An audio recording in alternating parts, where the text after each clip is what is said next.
Hello students, welcome back to my channel Shubham lecture. Student, इस video में हम class 12 chemistry के टू मोस्ट इंपॉर्टेंट न्यूमेरिकल्स को solve करेंगे।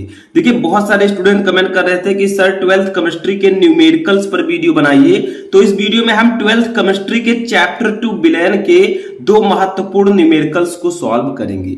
देखिए, आपके 12th केमिस्ट्री में 2-3 चैप्टर ही ऐसे हैं जिनसे न्यूमेरिकल्स पूछे जाते हैं, ठीक है, जिसमें से आपका विलेन चैप्टर सबसे महत्वपूर्ण चैप्टर है, यानी कि विलेन चैप्टर से सबसे ज्यादा न्यूमेरिकल आते हैं। उसके बाद में आपका चौथा चैप्टर हो गया रासायनिक बलगत की, उससे न्यूमेरिकल ज्यादातर आते हैं। तो आपको मैं सभी चैप्टर्स के न्यूमेरिकल बताऊंगा, लेकिन इस वीडियो में हम चैप्टर 2 विलेन के दो महत्वपूर्ण न्यूमेरिकल्स को सॉल्व करेंगे। तो वीडियो स्टार्ट करने से पहले आपको इस वीडियो को कर देना लाइक, और चैनल पर नए चैनल को सब्सक्राइब कर लेना है, ताकि सभी इंपॉर्टेंट वीडियो के नोटिफिकेशन आपको टाइम से मिलते रहे। देखिए, सबसे पहला न्यूमेरिकल क्या है, इसमें हम निकालना सीखेंगे मोलरता, ठीक है। तो देखिए, 15 ग्राम पोटेशियम क्लोराइड को 1 लीटर जल में घोला गया है, विलयन की मोलरता की गणना कीजिए। देखिए, ध्यान से समझना है, जो कुछ मैं आपको बता रहा हूं बहुत ही इजीली मैं समझाने वाला हूं, ठीक है। देखिए, 15 ग्राम पोटेशियम क्लोराइड है, इसको 1 लीटर जल में घोला गया है, ठीक है।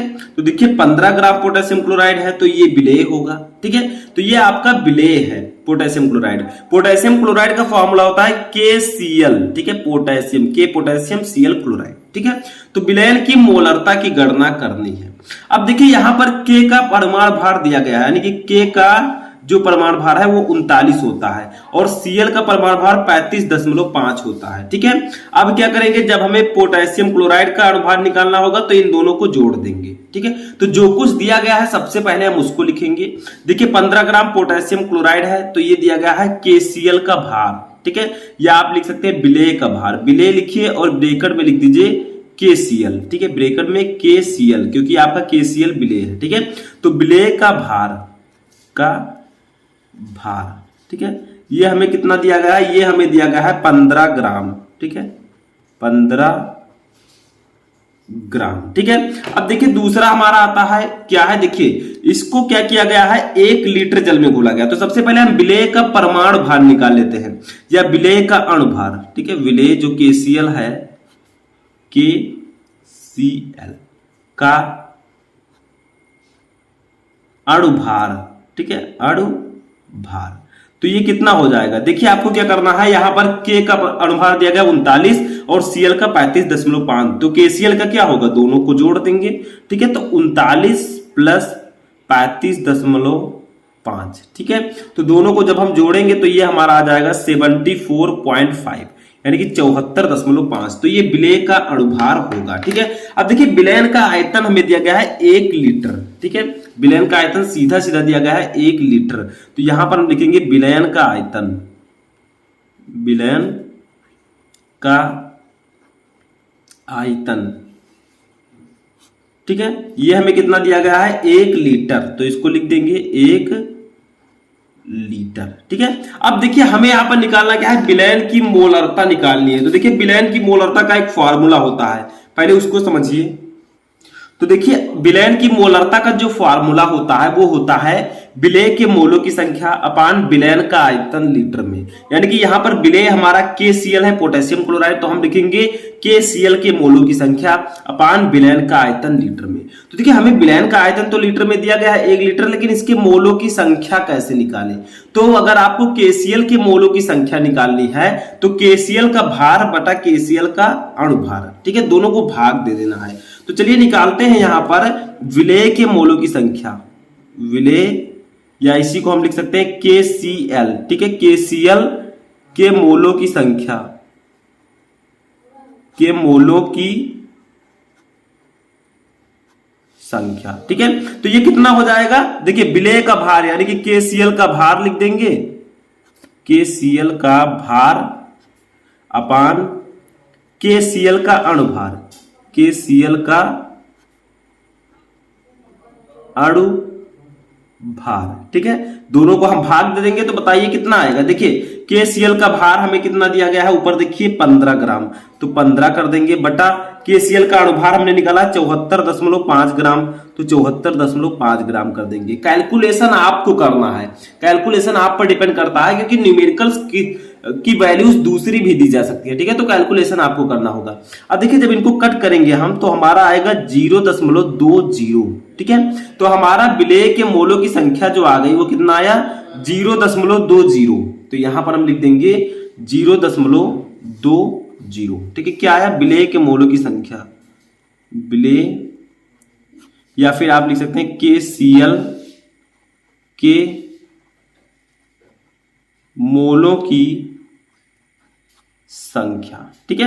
देखिए KCl के मोलों की संख्या आ गई, विलयन का आयतन हमें ऑलरेडी दिया गया है, तो अब हम यहां पर मोलरता निकाल सकते हैं, यहीं पर रख देते हैं। देखिए विलयन की मोलरता कैसे निकालेंगे, KCl के मोलों की संख्या के स्थान पर 0.20 रख देंगे, तो चलिए यहीं रख देते हैं, तो यहां पर 0.20 हो जाएगा बटा विलयन का आयतन लीटर में है, तो लीटर में देखिए ऊपर दिया गया है 1 लीटर विलयन का आयतन, देखिए 1 लीटर है, ठीक है। तो यहां पर हम लिख देंगे 1 लीटर, यानी कि यहां पर इसकी वैल्यू हम लिख देंगे 1, ठीक है।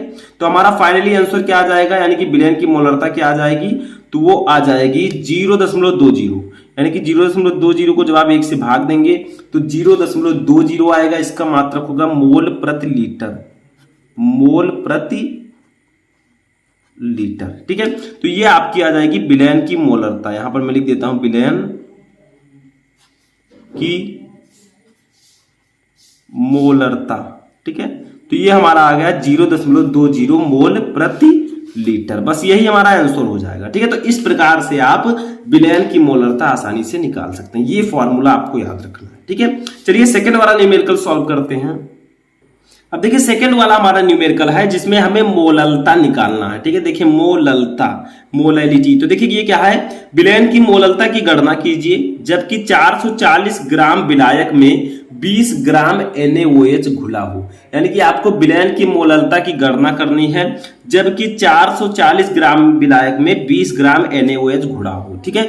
यहाँ पर Na का जो परमाणु भार होगा वो कितना होगा, O का कितना होगा, ठीक है, और H का कितना होगा, ये आपको पता होना चाहिए। ये दिया भी जा सकता है, नहीं भी दिया जा सकता है, ठीक है। तो ये आपको पता होना चाहिए। Na का होगा 23, ऑक्सीजन का होगा 16, सोडियम का 23, ऑक्सीजन का 16, हाइड्रोजन का हो जाएगा 1, ठीक है। तो ये आपका हो जाएगा परमाणु भार। अब चलिए निकालते हैं। सबसे पहले हम लिखेंगे विलेय का भार। इसमें विलेय क्या है, देखिए 440 ग्राम विलायक है, विलायक की मात्रा ज्यादा, नाम ही से ही स्पष्ट है विलायक है ये। 20 ग्राम NaOH जो है ये आपका विलेय है, ठीक है। तो यहां पर लिखेंगे विलेय यानी कि NaOH का भार, विलेय ब्रेकर में लिख देंगे NaOH, ठीक है। लगभग उसी तरह हम स्टेप का फॉलो यहां पर भी करेंगे, का भार, तो ये हमें दिया गया है कितना 20 ग्राम, 20 ग्राम, ठीक है। अब इसका हम अणुभार निकाल लेंगे, ठीक है। विलेय NaOH का अणुभार, विलेय NaOH का अणुभार, ठीक है। तो ये हमें कितना दिया गया है, ये हमें दिया गया है ये हमें दिया नहीं गया, इसको हम ऐड कर देंगे NaO और H को, तो 23 + 16, Na का 23, O का 16 और इसका 1, ठीक है। तो ये हमारा फाइनली आ जाएगा कितना 40 आ जाएगा, ठीक है। तो यहां पर हम लिख देंगे 40। समझ में आ गया, इतना तो समझ में आ गया होगा। अब यहां पर हमें एक चीज और दिया गया है, विलायक का द्रव्यमान दिया गया है। देखिए 440 ग्राम विलायक, यानी कि विलायक का भार भी हमें यहां पर दिया गया है, ठीक है। तो यहां पर लिखेंगे विलायक का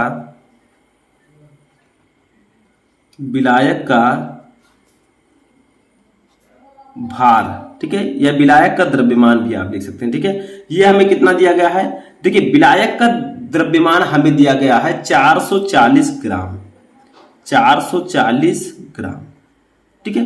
बट यहां पर जब हम विलयन की मोललता का फॉर्मूला लगाएंगे, देखिए विलयन की मोललता का फॉर्मूला होता है NaOH के मोलों की संख्या अपान विलायक यानी कि जल का द्रव्यमान किलोग्राम में, ठीक है। तो इसका द्रव्यमान जो है किलोग्राम में पूछ रहा है, तो यहां पर तो हमें ग्राम में दिया गया है, तो इसको किलोग्राम में कन्वर्ट करेंगे। तो आपको पता है कि 1000 ग्राम = 1 किलोग्राम, ठीक है।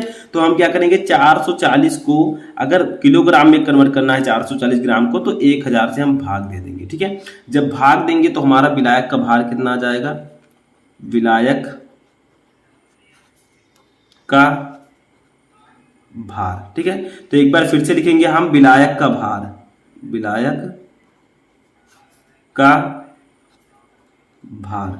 ठीक है, ये हमारा कितना आ जाएगा, इसको हम कट करेंगे तो ये हमारा आ जाएगा 0.44 किलोग्राम। ठीक है, 0.44 किलोग्राम ये हमारा आ जाएगा किलोग्राम में। ठीक है, अब हम क्या करेंगे, चूंकि हमें जब मोललता निकालना है तो हमें NaOH के मोलों की संख्या भी पता होनी चाहिए। देखिए NaOH यानी कि विलेय के मोलों की संख्या, तो कैसे निकालेंगे, देखिए विलेय का भार बटा विलेय का अणुभार भाग दे देंगे। ठीक है, तो हम लिखेंगे विलेय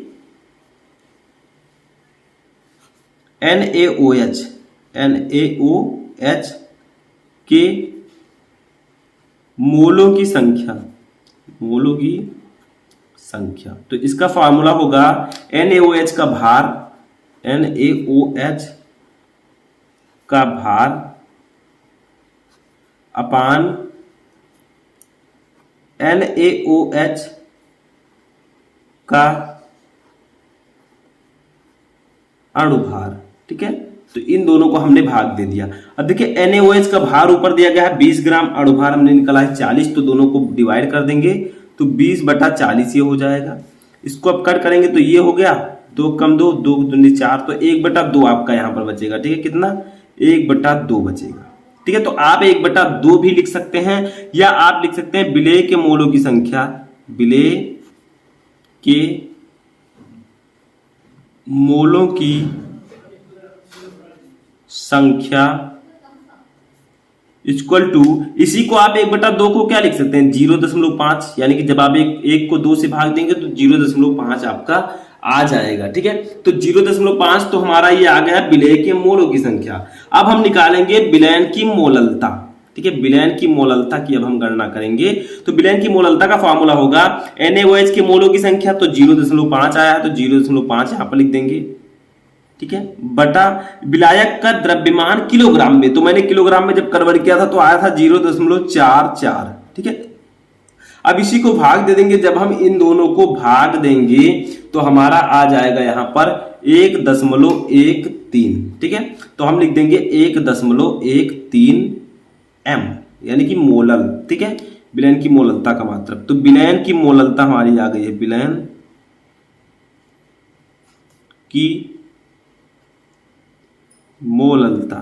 ठीक है, तो ये हमारी आ गई 1.1513 मोलल। ठीक है, तो यही आपका आंसर हो जाएगा। ठीक है, तो विलयन की मोलरता और विलयन की मोललता में बस थोड़ा सा डिफरेंस है, इसमें विलेय के मोलों की संख्या दोनों में रहेगा अपान मोलरता में क्या रहेगा, विलयन का आयतन लीटर में, जबकि मोललता में रहेगा विलायक का द्रव्यमान किलोग्राम में। ठीक है, तो वही, तो इस प्रकार से आपका ये दोनों न्यूमेरिकल सॉल्व हो चुका है। होप कि आपको दोनों न्यूमेरिकल समझ में आ चुके होंगे।